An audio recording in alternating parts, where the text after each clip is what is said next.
So guys, আমি এখন এসেছিলাম টালা প্রত্যয় ঠাকুরটা দেখতে। আমি জানি মহালয়ার আগের দিন আমি এসেছি, কিন্তু আমি এটা জানতাম না যে এখন দুর্গাপুজোর প্যান্ডেল দেখার জন্য 1500-2000 টাকা করে টিকিট লাগে। লিটারেলি মানে আমাকে পুরো একটা চার্ট বার করে দেখালো যে 1500 টাকা টিকিট, কাপল এন্ট্রির জন্য 3000 টাকা টিকিট, অ্যান্ড ফ্যামিলির জন্য 6000 টাকা না কত টাকা টিকিট।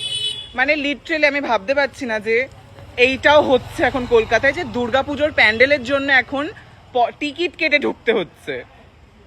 ওয়াও ওয়াও, তালা প্রত্যয় ওয়াও। তো তোমরা গাইস যারা যারা ভাবছো যে টালা প্রত্যয়তে আসবে, তারা আগের দিয়ে প্লিজ মেন্টালি প্রিপেয়ার হয়ে এসো যে তোমাদের 1500-3000 করে টিকিট কেটে তাইলে তোমাদের আসতে হবে, ঠিক আছে? মানে তাইলেই তোমরা দেখতে পাবে, আদারওয়াইজ পাবে না।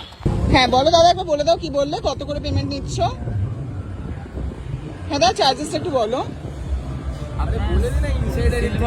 হ্যাঁ চার্জেস একবার শুধু বলে দাও। সিঙ্গেল আছে 1750 টাকা, হ্যাঁ সিলভার কাপেল আছে 3000 টাকা, আর ঠিক আছে। সিলভার ফ্যামিলি ঠিক আছে 3500 টাকা। আচ্ছা জান।